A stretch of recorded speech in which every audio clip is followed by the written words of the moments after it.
In this segment of Writing HTML, we're going to continue working on an existing document.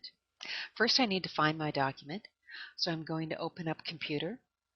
My document is located on my flash drive, and I'll navigate to the file where that document is located. I'm going to open it with Internet Explorer.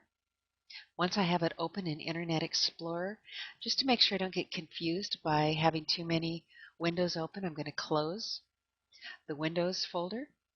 And now with the Internet Explorer window open, I'm going to go to Page, View Source.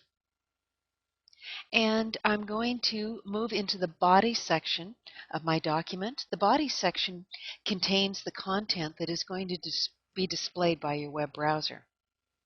So I'm going to make sure I'm in between the two body tags, and I'm going to start by adding an H1 tag. H1 is the largest level of headings. Headings go from H1 to H6. Normally when you add headings, you move one heading at a time. So an H1 would be followed by an H2. An H2 could be followed by an H3, or you could move back up to an H1. The title in this heading is going to be Immersion. Oops, I got to spell it right. Spanish Adventure. It's a good idea to repeat phrases. In this case, I've got Immersion Spanish Adventure in my title. I also have it in my heading 1. It's going to make it more likely that it's going to move up in the ratings when it's found by a search engine. Okay, I need to close that tag. If I open it with an H1, I have to close it with an H1. I'm going to move to my next level of heading. I'm going to have an H2, and my next heading is going to be Study Spanish in Spanish Speaking Countries. So I opened with an H2, I have to close with an H2. Let's just take a quick look and see what we have so far. I'm going to do a Control S to save that. I'm going to click back to my browser and click refresh, and I have two levels of headings, and they're displaying correctly, so I know that so far my tags have been entered correctly. I'm going to come down to my taskbar, switch back to my document, and I'm going to add a paragraph. Now, even if I began typing on this line, it would still move me in the browser to the next line.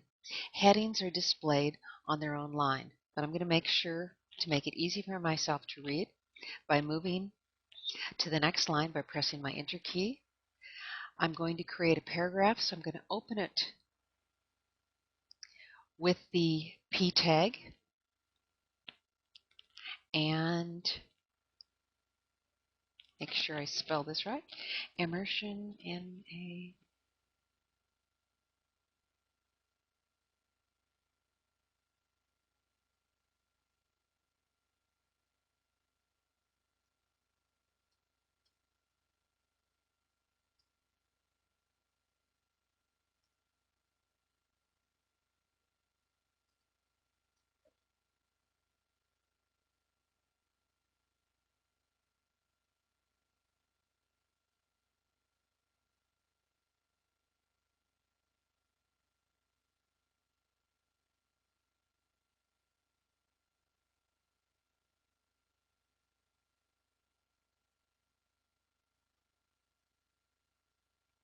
and I'll close it with the closing paragraph tag. Oops, no capitals.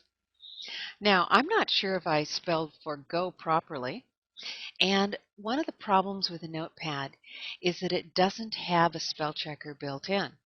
So if you're concerned about your spelling, you can copy out the text. So I'll do Control C to copy it out. You can move into Word. You can paste your text into Word, and evidently forgo is acceptable.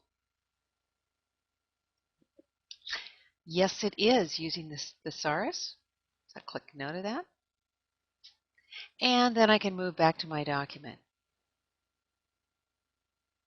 I'm going to go on to the next paragraph. Whenever you'd hit your Enter key in Word to go from one paragraph to the next, you need to input a P, a paragraph tag. And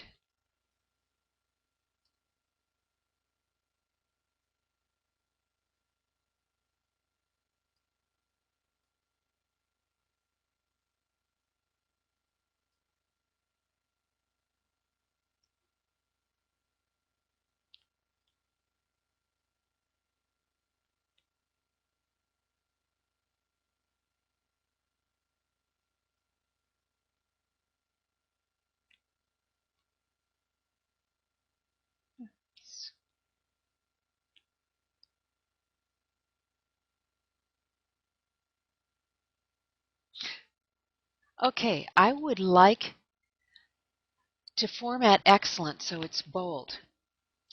The appropriate tag to create bold is one called strong. There is a B tag for bold, but it's being deprecated.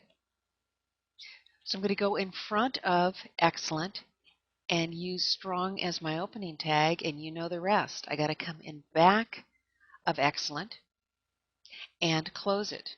Now you see I went between the T in excellent and the period because I don't want the period to be bold. If I wanted the period to be bold, I would move my closing tag in back of the period. Okay, let's save this with a Control S to save it. Move back to the browser and refresh it. So far, it's looking pretty good.